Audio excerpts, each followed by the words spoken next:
Hey, what's up, everyone? Welcome to the Brent Bilski podcast. All right, it is Super Bowl time. Congratulations to the San Francisco 49ers and the Kansas City Chiefs getting it done. I really didn't think either one actually was going to get it done. I really thought it was going to be Ravens and the Lions. Oh, I was rooting for the Lions, but I mean, still a great Super Bowl, and there's going to be so many things to break down. But the funny thing is, that's not what anyone's talking about, is it? It's not what anyone's talking about. Let's go ahead and put the first thing up. It is the 49ers versus the Swifties. The Taylor Swift movement continues to be phenomenal. This has been her year. As annoyed as people want to be with the fact that she's Time Person of the Year, I mean, this girl is everywhere, dominating everything, and has dominated the headlines on this. And it's something that a lot of, I think, football fans and Swifties alike are going to have a lot of beef with. And to be honest, this is one of the main reasons I really wanted Detroit to go ahead and get it done, because the Eminem versus Swifty battle. And if I'm being honest, the first thing that popped in my head when the Lions were up at halftime, first thing I thought to myself at halftime, I was talking to some guys doing another stream, and I'm like, when Eminem drops the battle rap against Taylor and starts off, because he used to go at pop stars left and right, this is going to be the most hilarious thing and an extra little fun side story. Super Bowl is a spectacle. And I mean, look, this is a lot of the stuff that we love. A lot of people want to say it's just the game, it's just about football, it's the biggest game of the year. And all that's true. And it's going to be a great moment, hopefully, for, either team, whether it's Purdy's Mr. Relevant being able to, do something that we've never seen, the last guy drafted win a Super Bowl in just his second year, or Patrick Mahomes be able to honestly put himself towards and closer to the GOAT conversation of Tom Brady and elevating himself above, the Montanas, the Rodgers, the Mannings of the world. I mean, there is a good storyline, football related, either way into this. But it's Taylor right now, and it's all everybody wants to talk about. It's all what everyone's getting into. And look, I have to be honest with this. It's not, I'm Taylor neutral. I really don't love or hate Taylor Swift. And I do think it is so easy right now. It is so easy to join the other crowd on this that I wish I could just do it because it'd be more fun for me. I would get more supporters. God knows I could use them and everything else. But the fact is, this is more than what Cowherd or some of the media people, this very easy, simple mind, simplistic take that all it is, if you don't like seeing Taylor on your screen, you're tired of him and or her and Kelsey being together the whole time, it's because you hate women. You especially hate strong women, and da da da da da. And you must be a bad, bitter person. And I mean, Cowherd, God bless him, has got all sorts of support and followers, and the Swifties are now joining him. And everybody who just says, you know what, I love it, I think it's great, I have no annoyance with it whatsoever. And all the dads, Brads, and Chads, as Taylor once called them, they're having a problem with it because they just can't stand a strong woman. And no, no, no, no, no. I think there's some proof and there is some point to that. But I also do think it's a very simple take and an easy way to take down, which I do think honestly has a little bit more of a bigger issue. So, because we got plenty of time, because the Super Bowl is still a while away, we got plenty of time to break down that game. And trust me, like every other Super Bowl, this game will be broken down ad nauseum, X's and O's, and all the other things combined. I want to discuss the 49ers and the Swifties and this idea for the dads, Brads, and the Chads. As Taylor said, I don't mind with me and Travis if I piss off the dads, the Brads, and the Chads.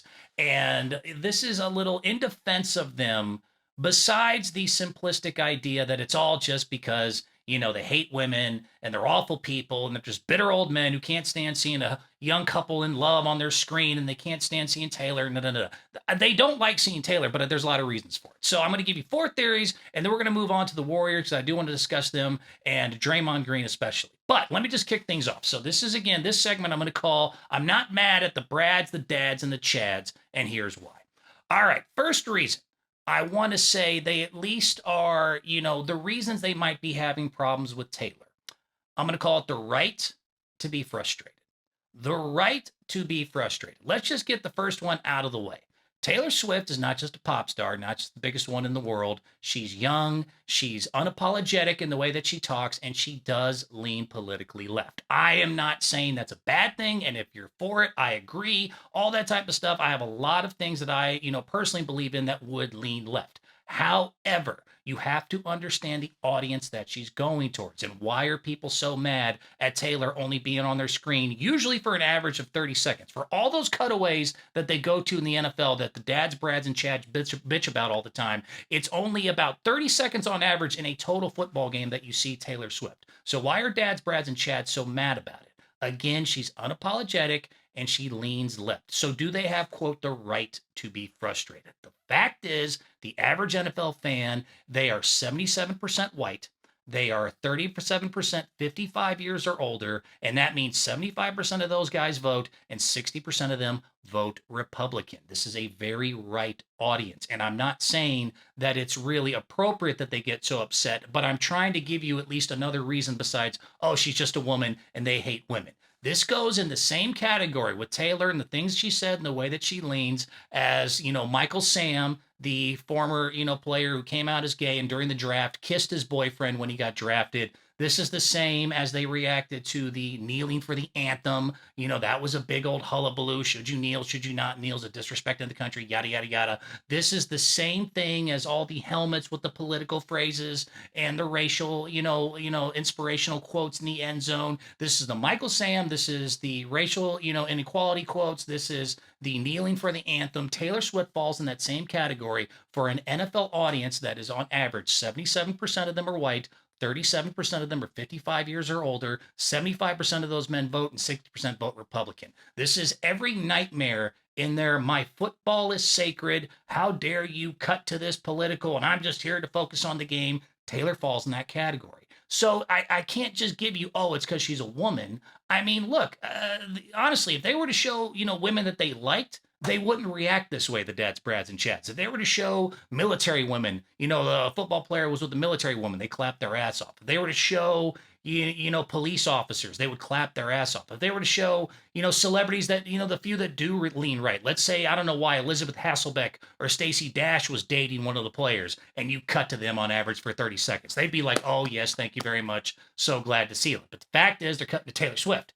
Taylor Swift doesn't agree with them on anything. They don't agree with her on anything. And I don't think that necessarily makes either one of them bad people. Just because we've gotten so goofy about, well, I think this way and you think that way, and we really get mad at each other.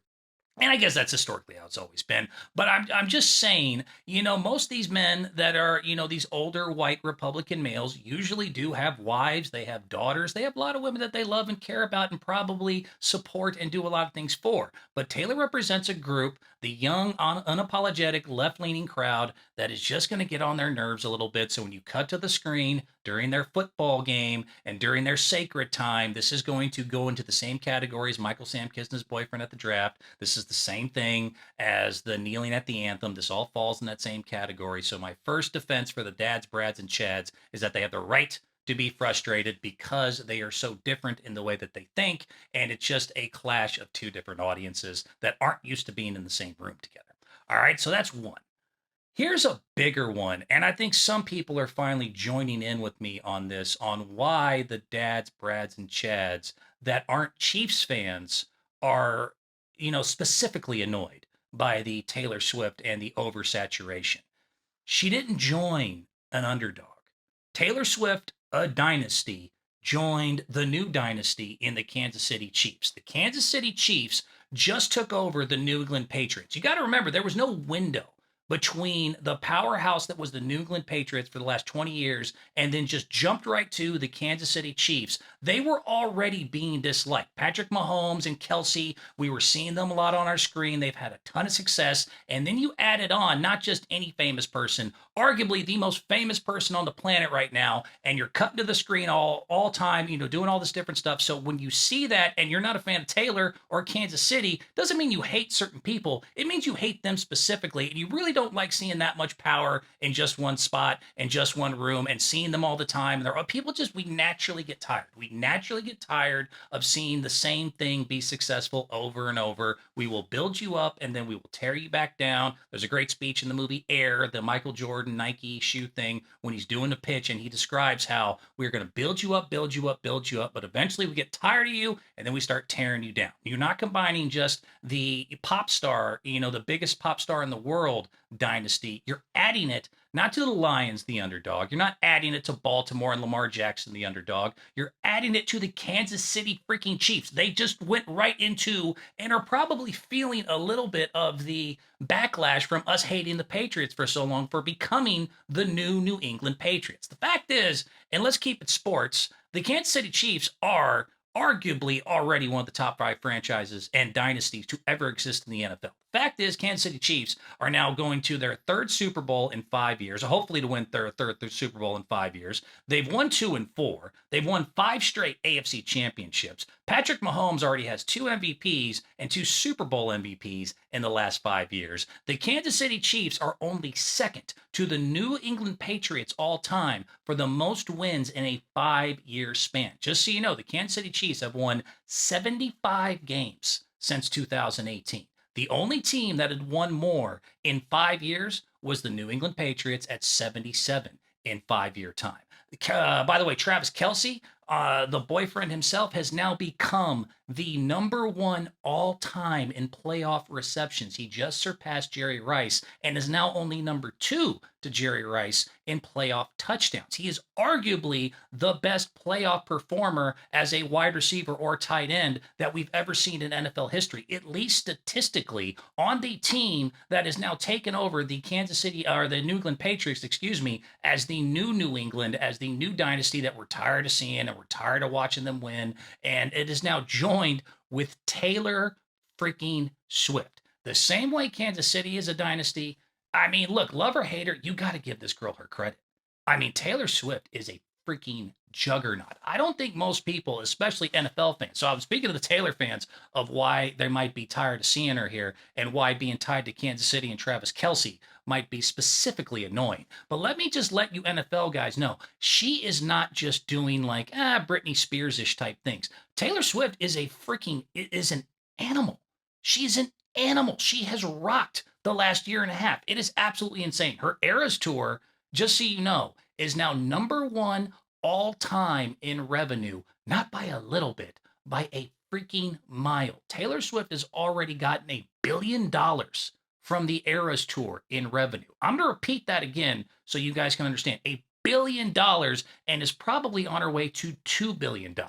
No one before her had even gotten to like 700 million for an entire tour for the year or 2 years or however long they went. Matter of fact, she just last year, her tour that now, again, gross revenue of $1 billion was actually more than Beyonce and Bruce Springsteen combined. That's the level of ticket sales this girl is moving on right now. She had 4.3 million tickets sold the last time I looked up an article on this, and again is on her way to 2 billion. The 2023 Times Person of the Year, also, just so you know, in Taylor Swift, had not 1, not 2, not 3, not 4, not 5, 10 albums charting at once this last year in the Billboard charts. That's also a record. She is also the only female artist ever to have 100 million Spotify streams per month on Spotify. Her Eras movie, which was just, I went and had to watch it with my girlfriend. It's just the concert. It's just the concert being re-aired. Did not just destroy any box office records for a concert movie ever created before. It decimated them.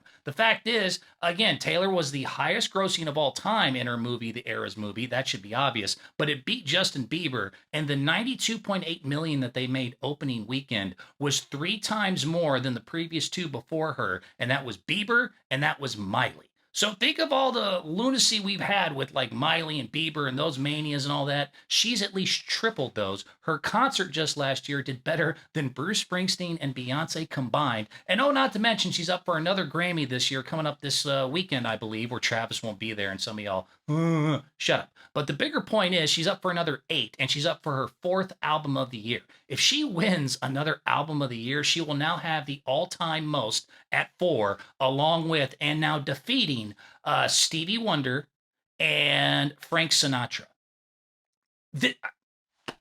Mic drop. I mean, what else can you say about this girl? So you added, to the Kansas City Chiefs, who have now become the most, the NFL is the most discussed sport. They are the most discussed team. They have been successful, the most successful for the last 5 years, arguably the most successful to anyone not named the New England Patriots run. with the great Tom Brady. They might win their third Super Bowl in just 5 seasons. And then you add that on with the biggest pop star on the planet. And so if you're not a Chiefs fan, or if you really don't care about her music, the last thing you want to see every time your team loses, or if you ever want them to lose, is to see them together and being happy. And does that go into the bitter thing a little bit? Possibly. But I do think it's a little unfair the way we continue to make it all just about, oh, it can't be anything else. These are the two, arguably the biggest team and the biggest sport and the biggest star in the world right now, combining to rub it in our faces and be all lovey-dovey and kissy. And of course, some people are not going to feel that great about it. All right, this is my third theory. Let me go ahead because I think I'm breaking this down pretty well. The third reason,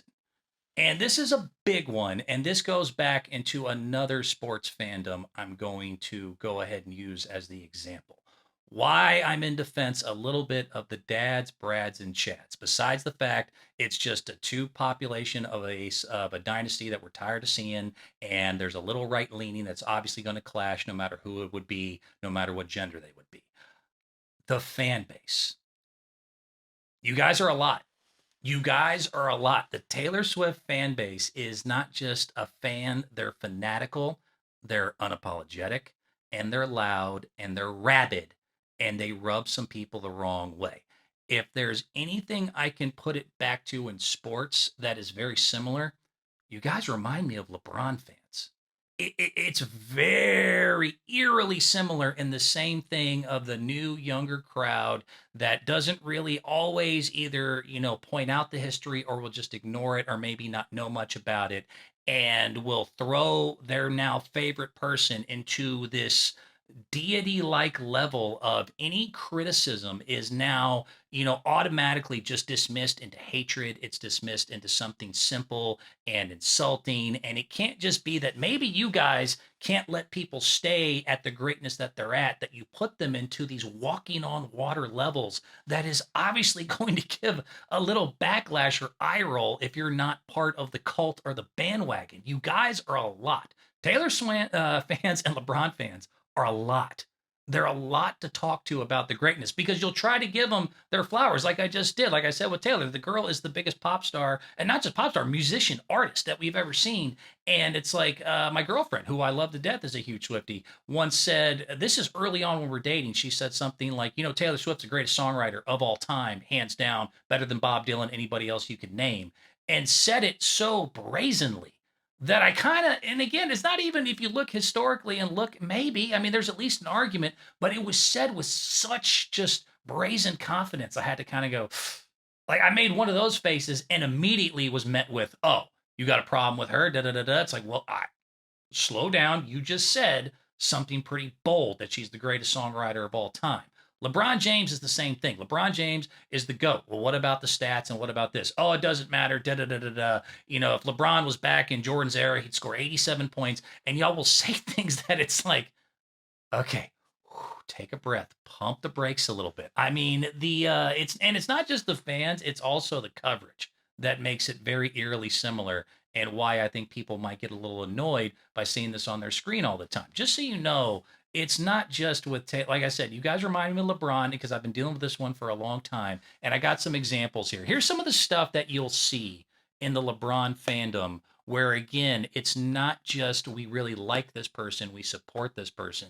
This person walks on water, and anything you say negative and any numbers that we fudge or do anything we want to do to prop them up even, farther than they need to be, and you go, we're going to hate you for it. Here's one I just saw recently. I mean, there's 1,000 of these almost every day on Instagram. This was ESPN or somebody. They had, after the Warriors and the Lakers lost in the double overtime thriller, Warriors lost to the Lakers. Right before that happened, they had to put this up, that LeBron James and Klay Thompson are both tied at number 7 for 2,350 three-point field goals made. Basically, if you're going by the insinuation, it's that, oh man, LeBron James is just as good a shooter as Klay Thompson. I mean, they must be, because they're both now tied at number 7 with 2,350 three-point field goals made.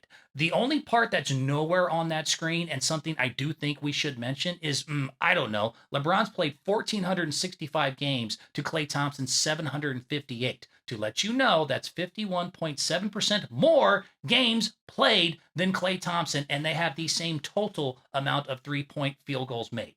What the F is this stupid chart even trying to bring up? What, I mean, other than just obviously fudging the numbers and doing what you can to try to prop him next to Klay Thompson is just as good a shooter, what's the point of this? What's the point of that? He's played literally 50% less games than LeBron has at 1465 to a 758. So what if they have the same total amount? He's done it in over half more of the time. What the are you talking about? And it doesn't stop there. It goes with his kid. This one was bananas because I want to root for Bronny James, and this kind of falls into the same category of like I want to root for these people because what Bronny just went through was horrible. It was tragic, and it's now inspiring. That kid had a cardiac arrest, could have died if it wasn't for the medical attention at USC, and has now been able to come back after a surgery to be able, after a cardiac arrest and a surgery, to play again for USC and possibly continue his career. So I want to root for Bronny, but he's LeBron's kid. And we got to throw in the same bullshit and the same silliness where we prop somebody up a little too early or a little too high or to the point of where I'm going to make a reaction. He is now, again, a USC Trojan. This was a actual, just so you get an idea, here's another little thing we put up. This has been spread around the internet here. Pre-game to the USC, they're showing the Troy trifecta. These are the top three players on the team, and here's why. They have Boogie Ellis, 18.5 points a game, 45% for the field, 43% for threes. That's great. Put Boogie up there. Isaiah Collier, 14.9 points a game, 49% from the field, 4.4 assists. Great. He should be up there as one of the top three, the trio, the trifecta. Then they have Bronny James, and look what it's circled. There's not a stat. There's not any sort of information, just what we want him to be. He's a winner. He's played like 5 games and 20 minutes per game, and they haven't been winning that much. He's a team player. Okay, he's the only team player on the team. The 2 guys before him have a combined 8 assists, or 7 assists from what I'm looking at here. What the hell? But we have to. You have to put, it's Bronny's kid. That's why a lot of people are tuning in. We want him to have the attention. We want him to have the credit. We can't just, go on the fact that this kid has recovered from a freaking cardiac arrest and a surgery and has come back to play. That should be heroic enough. No. We got to prop him up all the way to one of the top 3s on the team. So let's put him up there with the other 2 guys that are averaging 15 and 18.5 points. And underneath, and just in an embarrassing fashion, we have no stat to put up for Bronny James. We're just going to put up, oh, he's a winner. Oh, he's a team player. But Bronny James is clearly one of the top 3 players in the league. Why? Just like LeBron and Klay Thompson. Oh, they have the same amount of 3 points made. Yeah, it took Bron almost 52% longer in games played to get there. There's no, what? Y'all are the same. Taylor fans, you can be a lot. Like I said, my own girlfriend told me with a straight face and meant it and got mad when I reacted. Taylor's the greatest songwriter of all time, ever. Bob Dylan, nobody can touch her.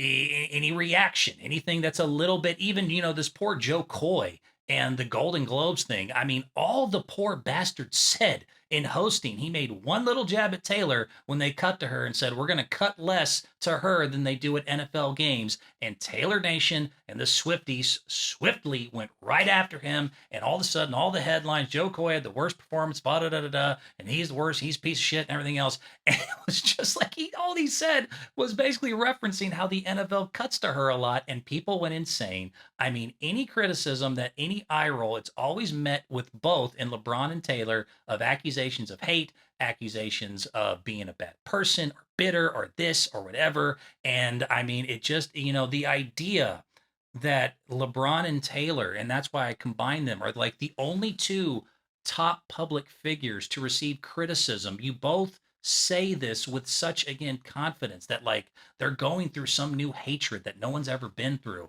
And I'm old, so maybe I know better than you, but what the are you talking about? What are you talking about? Let me just start with LeBron. Just so you know, LeBron James, he gets all this hate through the media, which I never hear, by the way. I only hear it through people that aren't really high up in the media, other than like Dan Levitard. But he's the only one who's dealt with all sorts of criticism. Da da da da. Da. Do y'all know that when Michael Jordan's father was murdered, a lot of y'all probably don't know this. Michael Jordan's dad was murdered on the side of the road one day, tragically, in what looked like maybe a carjacking gone wrong. We still don't know exactly what happened, but his dad was sleeping on the side of a road. Two people walked up, popped him, killed him, threw him off, and he was found slumped up in a river somewhere in one of the most tragic, horrible stories of all time. It was not just a little bit of a rumor. You can find the old newspaper articles, and I believe the Last Dance talks about this.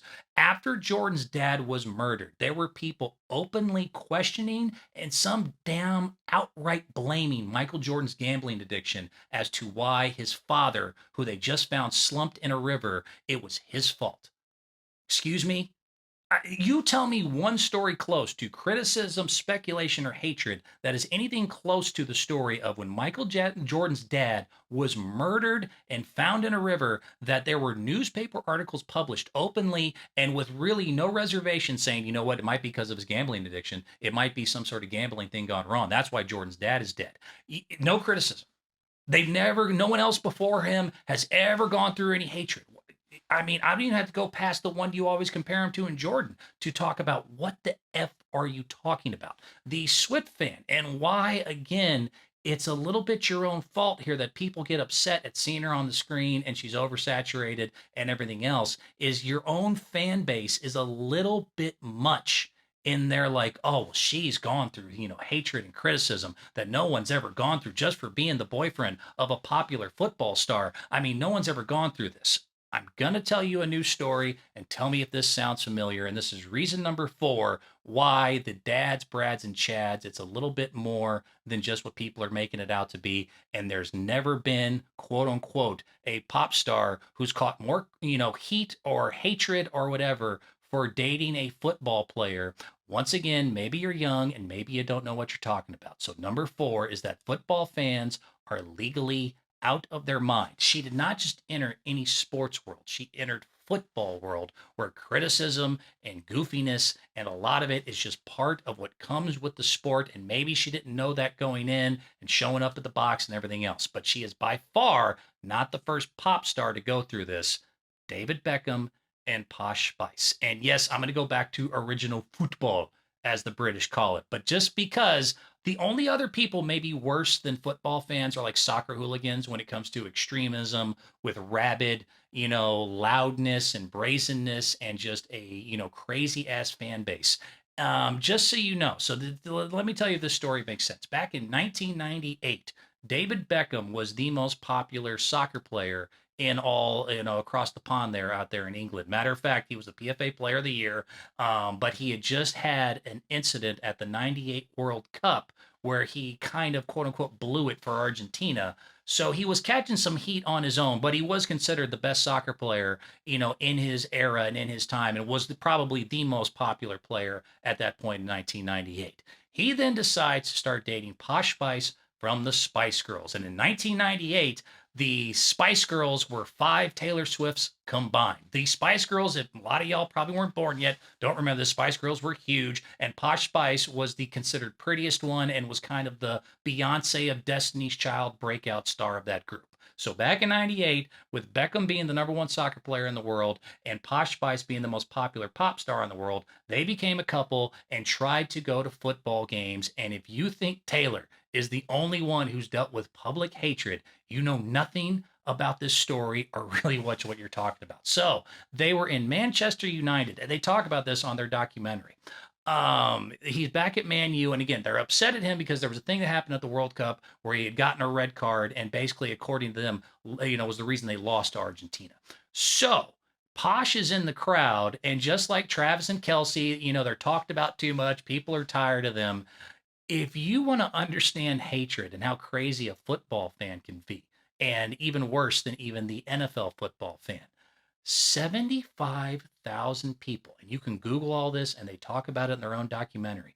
Men, women, and children, a lot of them in unison, an entire soccer stadium, because they were trying to get under David's skin, with Posh in the crowd, started chanting, and I quote, "Posh Spice takes it up the arse." I gotta tell you what they said. This was not a small chant. This was loud. This was deafening. It was going through the stadium with poor Posh, the Spice Girl, the pop star, married to the famous footballer, both of them having way too much success and getting on everyone's nerves. So what can we do to just be, assholes? They chanted and sang a song that the lyrics were Posh Spice takes it up the ass. It's not cool.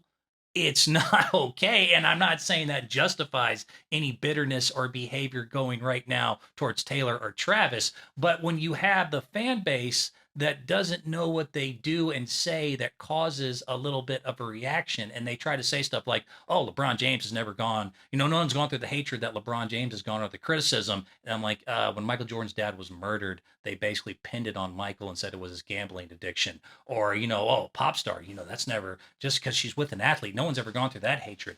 Really? Because in 1998, when she was still a Spice Girl, there was an entire crowd chanting that she takes it up the ass in front of her at a football game. But in your head, because you don't know these things, and you'll say them so brazenly, it causes a little bit of a leftover, like, So then when you see him on screen, you just kind of go, and it's human and it's natural. And I don't think it's necessarily what people make it out to be. So, yes. So, one more time. So, let me go back to the dads, Brads, and Chads. The four reasons why I think you have to give them at least a little bit more of a break, other than just, oh, they hate women. They're all sons of bitches. They're all bitter people. The fact is, one, most of them are fathers and do have wives, but they do lean politically right. And they probably, whether it's right or wrong, are a little bit frustrated by the unapologetic pop star who does lean left being thrown on their screen. Again, if that was Elizabeth Hasselbeck or Stacey Dash or, a military woman or something, I'm sure they'd have no problem with it. It doesn't mean necessarily that they hate women, but they don't like where she leans politically in an audience that is, again, 77% white and 40% are 55 and older. And a lot of them are right wing Republicans who probably are, annoyed with her the same way they were annoyed with Michael Sam kissing somebody at the draft, his boyfriend, or the kneeling at the anthem. Number two is that it was a dynasty joining a dynasty. The Kansas City Chiefs are now the new New England Patriots. When the Patriots and Chiefs, there really wasn't any time for, to even not be annoyed by the long-standing same team repeating itself, winning over and over. Kansas City took over that. Travis Kelce is now arguably the greatest tight end of all time, maybe the greatest playoff receiver of all time, at least statistically, joining the girl who's not just famous right now, who's not just a pop star, is the 2023 Person of the Year, is setting numbers and records in tours and movies and Grammys that are just unprecedented, never been seen before, and now they're being thrown in people's face all the time, to where if they're not a fan of either the Chiefs or Taylor, they don't like seeing power couples, they don't like seeing dynasties combined, superpowers combined, and are going to have a reaction. The third reason I think there's a little bit more to the dads, Brads, and Chads is, again, the fan base is fanatical. It's not just that you like this person, it's that this person is so great that I can say anything and do anything I want, and it is above reproach. You are like the LeBron fan. You're the same one who tries to put him up and say he has the same amount of threes made in LeBron James as Klay Thompson when it took him 51% more games. You're the same person who goes into and then puts up a thing at USC for Bronny James next to two guys with statistics, and then throw next to him, oh, he should be the third best player because nothing statistically, but he's a winner and he's a team player. It's the same thing when Taylor fans, and my own girlfriend says to me with a straight face that she is the greatest songwriter of all time. There's no one close, not even Bob Dylan. It is the same thing when y'all get so mad at Joe Coy for all he said was that, they cut to Taylor a lot in the NFL games and made a joke about it, that you ate him alive.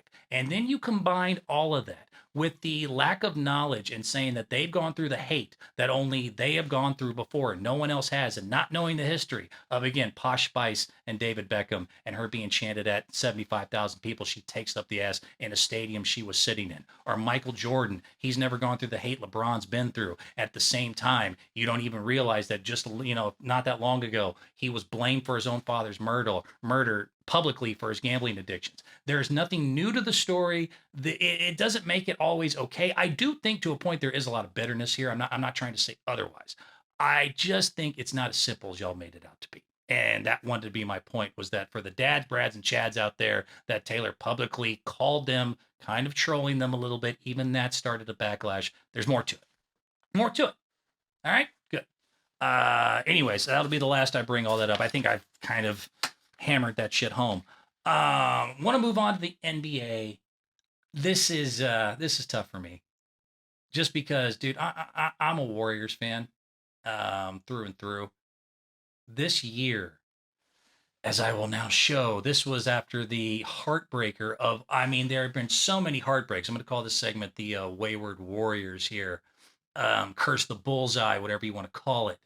I mean, this was the still shot. Steph Curry, a lot of people have seen this now after the double overtime thriller and loss to LA, which is just a microcosm of this entire season, ripping his jersey in frustration. Wasn't quite able to Hulk Hogan it all the way out as I would have preferred. But I mean, this has been, even as a Warriors fan who's enjoyed watching this dynasty and enjoyed watching this run, it's been a weird year. This has been an odd year, and I don't think everyone probably watches every game like I do and breaks down and gets into the minutia of it.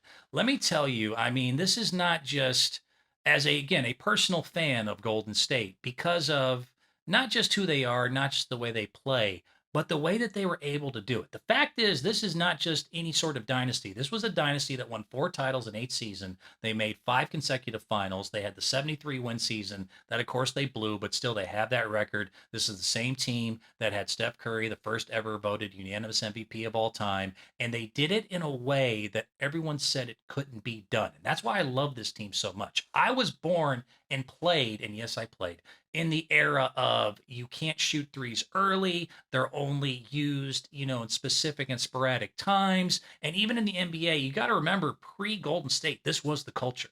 The culture told you that in Golden State, they were never going to win because they shot too many threes. This was early on. You could go find old clips, freezing cold takes, or whatever those sites do that look up, old bad takes. There is just take after take after take of national pundit going, "Oh, Golden State's cute, but the way they shoot these many threes, they can never win. They can never win a title. It's too high risk. It's too low percentage. The amount and the way that they play, it's too wild. It's not conducive to the playoffs. When they get to the playoffs, the way they shoot the three so much, they're going to lose." I watched that take over years get transitioned into what was the funniest 180 of then people saying, "Well, God, Gold State's not fair. I mean, they shoot so many threes. It's really, it's almost like, should we move the 3 point line back? Should we do, And so watching people have to change not only their position, but their entire view of a sport that has been around for a very long time, because one franchise had the balls to say, we're going to do it this way. And not only are we going to do it this way, we're going to make records and we're going to break hearts while doing it. It has been a specifically beautiful thing for me to watch. So watching them now crumble, not because of injury, not because people, well, there has been injuries, but not because, Steph hasn't been playing or whatever. It's just they look a little old, they look out of sorts, and if they have gone through at their now 20-24 record, they're now currently sitting in 12th place, possibly one of the weirdest, most cursed goddamn years I've ever seen. It is bananas trying to watch this season with Golden State. And possibly, JJ Redick made a good point. This possibly the last dynasty you're going to see in the NBA. So whether you love them or hate them, try to at least appreciate that, this is one of the last ones that might be the truly homegrown, all drafted, all stayed together for a significant amount of time, at least 10 years plus. Maybe, Popovich can keep that going in San Antonio, but how long is he going to coach with Wemby, whoever else they bring in through all the multiple draft picks they have? Most of the time now, you're going to see people jump ship. You're going to see them move from team to team to team. Golden State, if nothing else, give them credit. Other than the Durant years, which I wasn't a huge fan of either, there has still been a significant time where almost every major core piece of their dynasty run was all drafted, homegrown, kept, re-signed, and all put together. This might be one of the last times you see that. And to watch them fall the way that they're falling, it's been so freaking weird. If you haven't been paying attention, I mean, dude, it has been heartbreak after heartbreak in one of the most cursed seasons that I've ever seen any dynasty go through. I mean, the fact is, so far, and this is their fault, they have blown 4 18-point leads, including that 18-point lead against Denver, where there was only 5 minutes left. Just so y'all know, statistically, they had a 99.6 chance of winning that game, according to all the metrics. And the last 245 teams that were up 18 points with 6 minutes left, they were 245 and 0.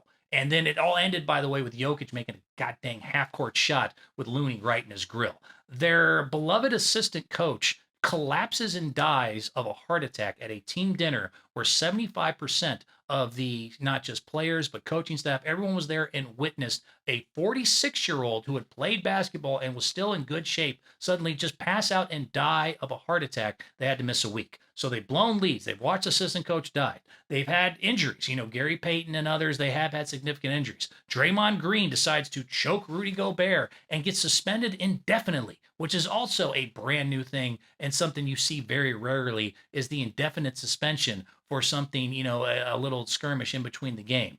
Then, just recently in the last week, they lose not one, but two simultaneous back to back final moment of the game losses to the Sacramento Kings and the LA Lakers in both gut punching heartbreakers, which is by far not the least amount of close heartbreaking games they've had this season. Matter of fact, they are number one in the NBA, just so you know, with 32 of their 44 games considered clutch games, meaning that within 5 minutes left, it was within 5 points. That's considered a clutch game, a close game. They are number one in the league, the only one in the 30s, with 32 of their 44 games played. That's 73% of their games have come down to 5 points in the last 5 minutes. And unfortunately, they only have a 15-17 record, including the last two 1 point back to back games that they just lost to Sacramento and Los Angeles. They also statistically, according to the wins and losses that they've had to go against. They now have the league's toughest schedule. They have played the league's toughest schedule in the NBA, according to wins and losses of everyone combined. They've had the toughest schedule in the league, and yet they are still right there hanging in only about 6 to 7 games outside of fourth or fifth place. Their point differential is actually only 0.1 negative, which means that basically they have broken even throughout most of the year with the league's toughest schedule and with the most clutch games played. They have basically broken even, but because this has been such a god dang just F of a year that it has become just it's the weirdest thing. And you wonder, like, dude, did somebody, is there like some karmic, did they murder someone that we don't know about? What has happened to where this team, I'm telling you, I've watched it, they have caught more bad luck than anyone I've seen in a while. It's been a damned of a year. I mean, Steph Curry, not usually the one to show frustration or emotion, ripping his jersey. It's been brutal. It's been a brutal thing to pay attention to. And yet somehow, and this is why I'm still rooting for them, and this is why I want to go to the second part of this here, they're still trying. I mean, they're still fighting. They still show great team chemistry.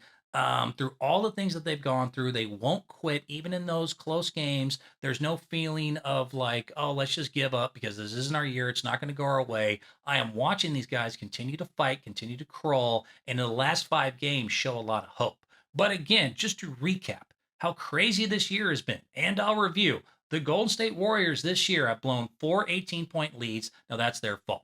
An assistant coach at 46 years old with 75% of the team watching, including the staff, collapses and dies. They have to miss a week to grieve in one of the most random, most tragic things of all time. They have injuries, and then Draymond also gets suspended indefinitely for being Draymond.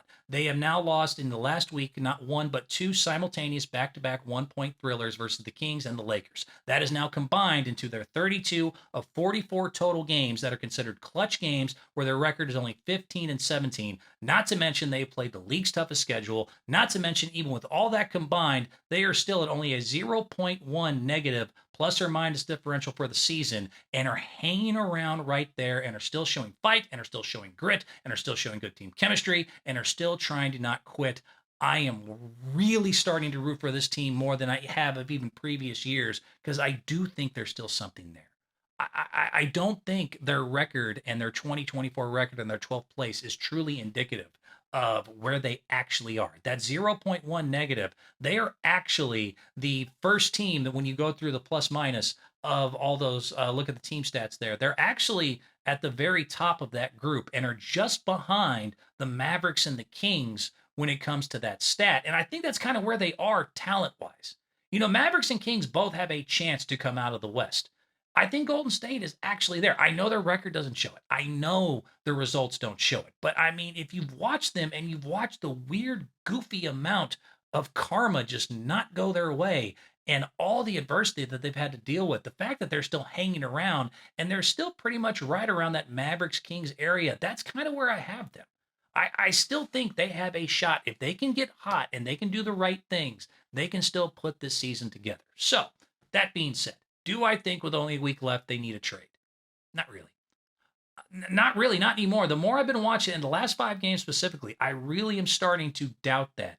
Other than maybe I will still go with the Andrew Wiggins thing. I think Andrew could maybe be, use a good change of scenery. But if he doesn't have the value that he deserves to get back, or that Golden State deserves to get back more specifically, he's starting to show signs and is actually starting to be the Andrew of old. He can still be very useful for this team. I would, of course, and I guess all the reports say they're not going to do it. They're not going to trade Clay. They're not going to trade Dre. And of course, Steph is off limits. So the core gets to stay together. And I think they should for at least the next 2-3 years, at least until that era runs out. Just keep them together. They can still win games. Chris Paul is interesting, but because of the hand injury and because of his advanced age, he's nothing but an expiring contract. You really can't get that much back for him. So to me, I think the move is no move. I like this team if healthy and if they can come together. And if I had wheels, I'd be a wagon. There's a lot of ifs, but still, if they can put it all together with the way that they're starting to push and the way that they showed fight through a tremendous amount of hell, I think they're right there with the Mavericks and the Kings. And stats even show that they're kind of in that area of they can get in the playoffs, they can get hot, they have people that have championship metal, and they can still make noise. I keep talking about the last 5 games, and I know some of you are laughing that know the Warriors because you're like, hey, asswipe, they're 2-3.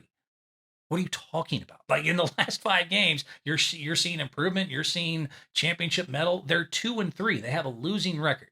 All right, fair enough. First of all, in the one versus Memphis, that was, those things happen. And Gigi Jackson had like 20 something points in the game of his life. Come to find out, that was all retribution. This no-namer who no one ever heard of was apparently mad at Steph Curry because a few years back, Steph Curry's invitational camp, he was invited and then no longer invited. There was some sort of mix up. It was overbooked, like, the car rental at the airport or something. They didn't have his Dodge Stratus there for him. And so he had held that anger until the first time he got to actually go against the Warriors and had the game of his life. That happens, and that was a loss. And I'm not saying anything other than, again, the weird luck and circumstances and karma being a bitch coming around just seemed to make that happen. The other 4 games, though, just so you know, they beat Atlanta. Sacramento and LA were both 1-point heartbreakers that could have gone their way, and then they beat Philadelphia. So with that, they were also, by the way, averaging 127.4 points per game in that 5-game stretch. So if everything, again, coin flip, if I had wheels, I'd be a wagon, but we could be looking at, instead of 2-3, going, man, other than the fluke game where the dude had his Super Bowl against Steph Curry in revenge for being, omitted from his camp, they would be 4-0 in their homestand.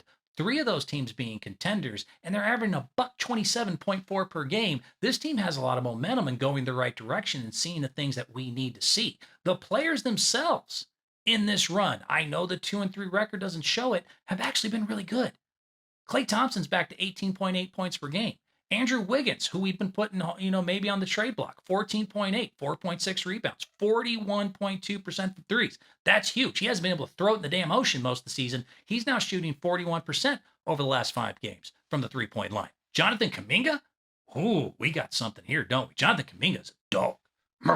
Jonathan Kuminga is a dog. Jonathan Kuminga the last 5, 25.2, 61% from the field, 47% from threes, has been an absolute animal. Steph Curry's been Steph Curry, of course. He's been averaging 32.5 over the last 5, 6.3 assists, 44% from threes, which is just bananas because he averages 13 three-point attempts per game.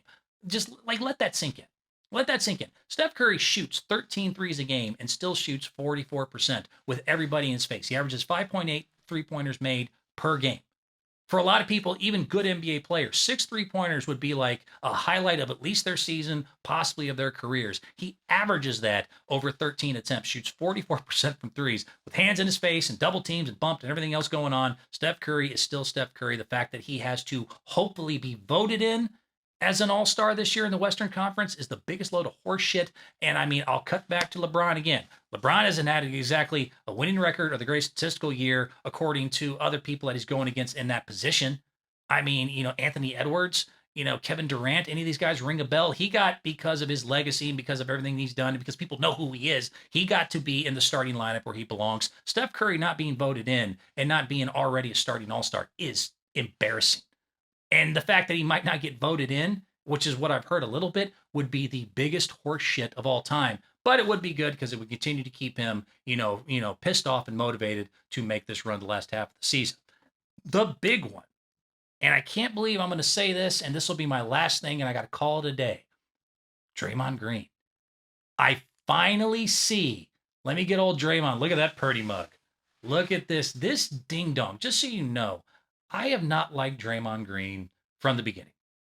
I just haven't. I could go into long stories and diatribes about how I felt he's overrated, how I felt that he has been just more beneficial of Stephen Clay than vice versa, how I still, to the point of the year after the 3-1 comeback when he was suspended game fives for kicking LeBron in the ding ding. I actually had a chance to sit next to him at a Vegas Summer League thing. My friends were sitting next to him. I wasn't there yet. They're like, hey, we're sitting next to Draymond. You're a Warriors fan. Don't you want to be there? I specifically avoided it because I knew I could not keep my mouth shut. That's how much I did not like Draymond Green. I was going to have to say something. And after, we just found out with Jordan Poole, Draymond could throw a punch. I would have got my ass kicked. It would have been an interesting news story to be like, local weirdo gets an argument at the Summer League, gets his ass kicked by Draymond Green, and he has the complete lack of impulse control to actually do it. All that being said, I'm only prefacing that by pointing out I don't like Draymond. I never have.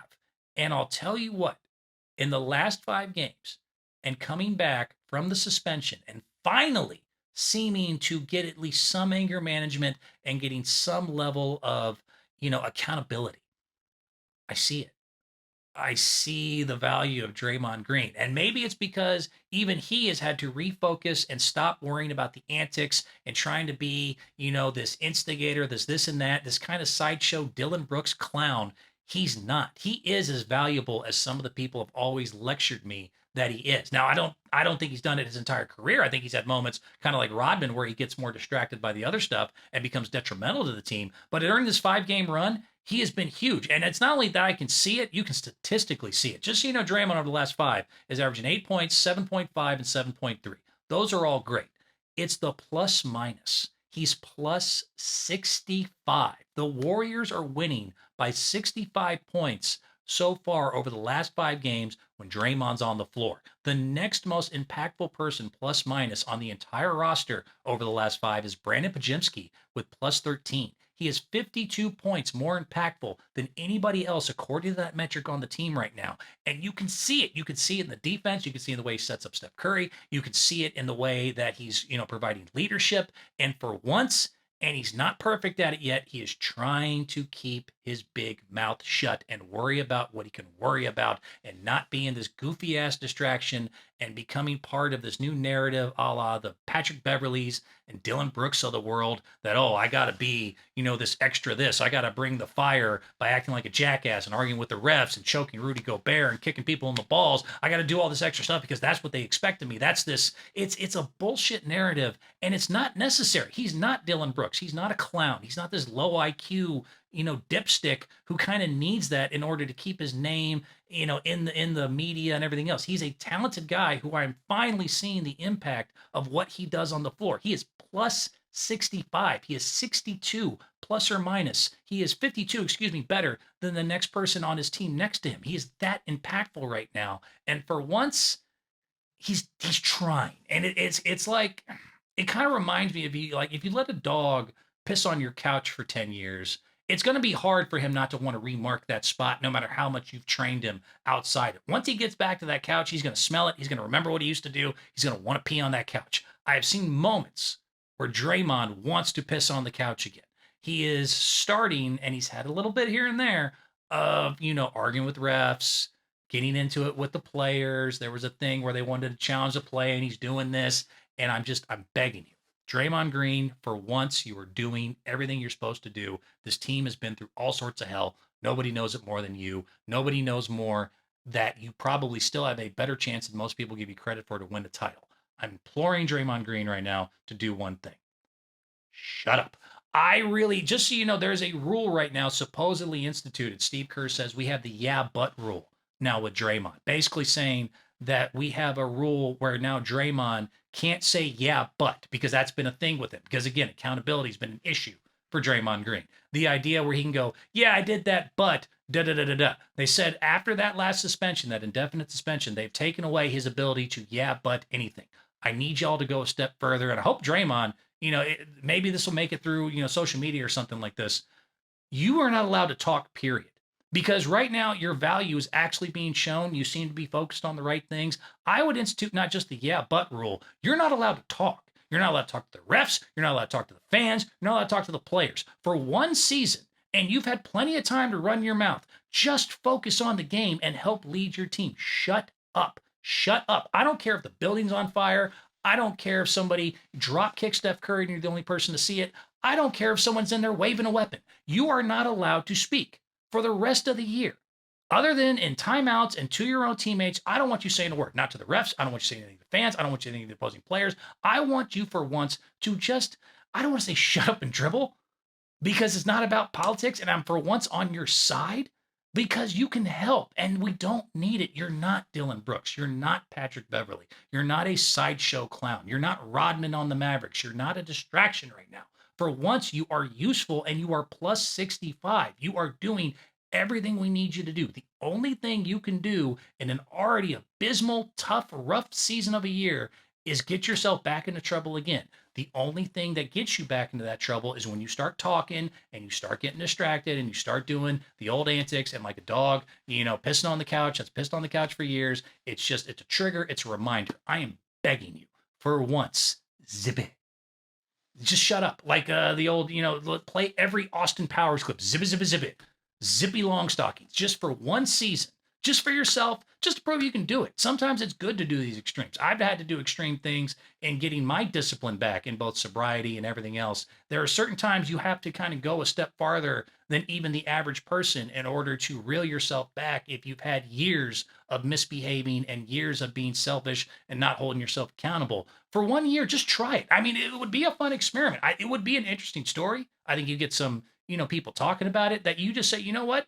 Between me, Dunleavy and Kerr, we've all decided I'm just not going to say a word. Other than to my teammates and to my coaches, I am not going to talk to anyone. Y'all watch the rest of the season and see if I can actually keep it up. See if I can hold that discipline. I'm not saying shut up and dribble, but I kind of am. Just shut up. For once in your life, shut up. All right. Do that. I still say that the Golden State Warriors probably have a shot. I really do. I don't think the record is indicative of this mother F of a year that they've gone through.